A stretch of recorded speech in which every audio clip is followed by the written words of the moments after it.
Las negociaciones de la Comisión Tripartita del Salario Mínimo, encabezadas por el Ministerio de Trabajo y Previsión Social, concluyeron sin consensos, por lo que el presidente Bernardo Arévalo informó que se encuentra a la espera de recibir el informe para analizar el monto final que aprobará. En los próximos días, dando la decisión, y hay que felicitarnos de que sea una decisión que se está dando en el marco de muy buenas noticias para la economía guatemalteca. Muy buenas noticias porque la economía ha crecido en un 4.1%. Muy buenas noticias porque la inflación está realmente por debajo del 2%.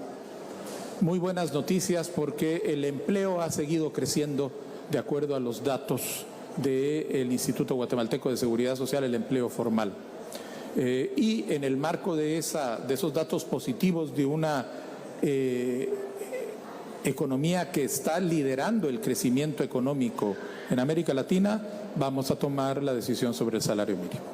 De acuerdo con lo estipulado, la decisión para fijar los salarios mínimos tiene que darse antes del cierre de diciembre, porque el 1 de enero de 2026 entra en vigor el nuevo monto. Bueno, se llegó la cuenta regresiva para conocer la decisión del salario mínimo. Así y para es. hablar de este tema, Fernando, hoy tenemos con nosotros nuevamente a Max Santa Cruz. Ya te extrañábamos, Max. ¿Cómo estás? Bienvenido. No, un verdadero gusto, Sandy y Fernando, de estar nuevamente con ustedes acá y por supuesto con la teleaudiencia de A la Medida, un verdadero placer. Gracias, Max, bienvenida a tu casa, bienvenido y siempre se te recibe con los brazos abiertos. A ver, salario mínimo para el año 2026.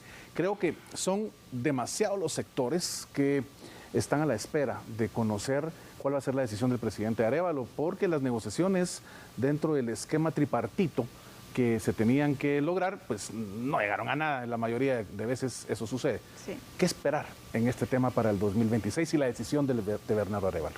Bueno, hay que decir primero que todo que partimos desde la desconfianza entre los diferentes sectores en que unos piden mucho, otros piden poco, Claro. y otros se les juegan como un árbitro en medio de las dos partes, en este caso el gobierno. El sector trabajadores está aspirando a llegar entre una negociación de un 12 a un 15% idóneo, argumentando el incremento de los precios de la canasta básica. El sector empleador, sector empresarial, estaría hablando entre un 5 y un 8%, si mucho, podría incluso bajar al menos entre un 3 y un 5%, pensando que esto les da un margen para no trasladar el costo de dicho aumento salarial a las posibilidades de ir incrementando poco a poco pues el empleo informal, ya que muchas empresas, especialmente las pequeñas, no son capaces de absorber el incremento si no hay un acompañamiento del aumento de la productividad. Y hay que decirlo, tristemente en el caso de Guatemala, a nivel latinoamericano, somos un país que no tenemos índices altos de productividad, estamos alrededor de entre un 30 y un 40%. Y en este caso el sector gobierno, ya lo anunciaba el presidente Arévalo sobre algunas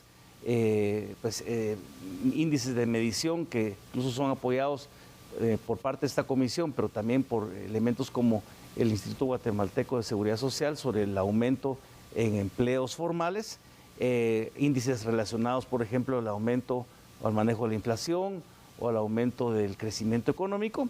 Algunos prevén que el próximo año el crecimiento económico podría estar alrededor de un 3%, y que la inflación podría llegar entre un 3.3%. ¿Y por qué hay algunos imponderables que aquí el presidente de repente los habla? Y a mí lo que me deja un poco la declaración del presidente es como que sí va a venir un aumento, y va a venir un aumento que podría estar cerca al 8% para ser un punto intermedio entre la posición del empleador y la posición del sector de trabajadores. Pero el imponderable, por ejemplo, no nos ponemos a pensar que este año arrancamos el 1 de enero con un salario mínimo del 10%, y a los pocos días, porque fue realmente a los pocos días del mes de enero, el presidente Trump anuncia el tema de los aranceles. Y eso cambia la ecuación absolutamente entre los sectores productivos, entre la mano de obra, la posibilidad de mayor creación de empleos formales o incluso el aumento de la pérdida de esos empleos formales de cara a una una situación que no estaba contemplada por nadie, como era el aumento de los aranceles. Claro. Max, tomando en consideración, por ejemplo, la inflación, el crecimiento económico, el salario mínimo que se aumentó para este año, todos estos elementos por tomar en consideración que son importantes también, ¿es prudente o recomendable un nuevo incremento salarial? Es que depende a quién le pregunten, pero si hablamos en términos de la economía, yo pienso que no es por decreto, un acuerdo gubernativo en este caso, que el presidente, bueno, dice yo tiro acá el 5 al 8%, por mencionar un número, y con esto quedamos bien, aunque hay que decirlo, el 62%, incluso algunos consideran que más, por ciento de guatemaltecos viven en condiciones de economía informal, o sea, no son sujetos ni beneficiados, muchos de ustedes que nos están viendo en casa, con el incremento al salario mínimo. Es más, en algunos casos podría afectar incluso, sin ser usted un trabajador formal, incluso afectarle en su economía por un aumento de la inflación, debido a que el costo de lo que representa el incremento salarial se traslada seguramente al consumidor, sea usted trabajador formal o informal. Yo considero que de pronto sería más responsable llegar a un acuerdo de estos incrementos, tal vez incluso progresivos, pero analizados en un término de 3 o 4 años, con algunas variables que siempre estén abiertas, como por ejemplo el caso de los aranceles de Estados Unidos a ciertos productos de exportación Guatemala, donde es un factor importantísimo dentro de la economía guatemalteca, y no dejarlo únicamente a tal vez a una decisión política de un gobierno que a veces lo hace para congraciarse con algunos sectores populares desde el punto de vista social, pero que no asume tampoco las consecuencias no solo de quien solicita más, pero también en este caso quién es el que lo tiene que pagar, que es el sector empleador, en este caso el empresariado. Y no estamos hablando de empresarios grandes, estamos hablando también de microempresarios y medianos empresarios, que al final de cuentas los más afectados cuando estos salarios o estos incrementos no están apoyados por mejores índices de productividad, que incluso si hablamos de carreteras, hablamos de inseguridad, hablamos de costos que eso representa para poder generar mejor productividad, pues ahí no lo vemos trasladados en beneficios para ellos, sino que es una carga más que podría desembocar en una pérdida del empleo formal. Ahora, hay que tomar en cuenta, y obviamente me voy a basar en lo que estás comentando ahorita, ¿qué porcentaje es de los que tienen un empleo formal los que hoy por hoy tienen un salario mínimo y que se van a ver beneficiados con este incremento? O sea, entre el 3, 5, 7, lo que el presidente Arévalo decida. ¿Y cuánta gente realmente voltea a ver y dice, bueno, a mí eso ni me afecta porque realmente yo estoy por encima de ese salario desde hace mucho tiempo? Acá viene el tema de la influencia de este pequeño grupo, que realmente, te digo, ha de ser muy pequeño comparado con quienes trabajan en la informalidad y con quienes dentro de la formalidad tienen un salario que rebasa por mucho el salario mínimo. Bueno, estamos hablando de un 30%, del 70% del total del mercado laboral guatemalteco, solo el 30% o el 28%, entre 30%, el que se beneficia, entre comillas, de estos incrementos salariales.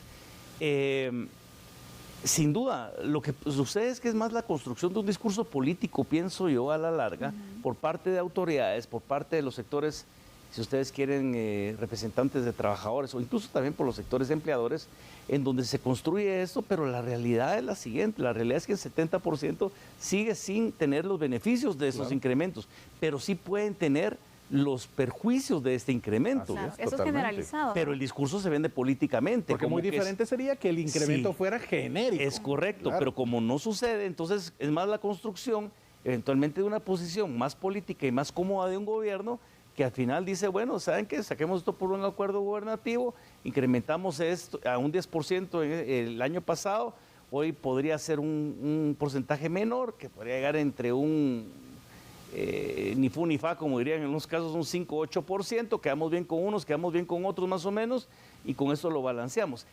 ¿Qué tanto estamos nosotros sustentando los argumentos para poder determinar cuál es el porcentaje de incremento sobre elementos técnicos más allá de lo que nos pueda proporcionar el ICS? No lo sé. Yo creo que aquí deberían de haber elementos de mayor profundidad técnica para poder tomar mejores decisiones. Si los hubieran y fueran contundentes, creo que las decisiones se tomarían dentro del marco de la Comisión Nacional del Salario y no a decisiones al final de cuentas el último día del año laboral casi que donde el presidente por un acuerdo gubernativo lo hace. Panamá acaba de llegar a un acuerdo entre las partes, a un incremento que tiene una lógica que es sustentable dentro del empleador, dentro del trabajador y en este caso dentro del árbitro, que es el que lo implementa, que es el gobierno. Tristemente en Guatemala creo que no, y ahí es donde nos perdemos el discurso. Algunos consideran que estos aumentos son victorias de todos cuando realmente no lo son. Un 30% es el que se podría beneficiar, entre comillas, de este incremento, pero podría ser que usted o yo o quienes estamos en la economía informal, en lugar de beneficiarse, vieran con esto un perjuicio dentro de sus ingresos debido a la inflación que esto puede generar o al desempleo que puede incrementarse. Exactamente, porque el desempleo y la inflación va para todos. Es correcto. Max, gracias por acompañarnos en este espacio con un tema tan importante y al cual seguramente estaremos dándole seguimiento para ver cuál es la decisión del presidente y cuáles pueden ser las repercusiones o las ventajas también para nuestro país. Te deseamos una muy buena noche y te esperamos en una próxima ocasión. A ustedes muchas gracias por el espacio y ojalá que en serio las autoridades y el presidente tomen la mejor decisión para Guatemala y no sea una base del discurso político, sino que tenga realmente un respaldo importante y serio, que al final de cuentas es lo que los guatemaltecos esperan. Muchas gracias, Max. Muchas gracias. Bueno, con esto haremos una pausa, regresamos enseguida. Todavía tenemos un tema pendiente con ustedes, ya volvemos.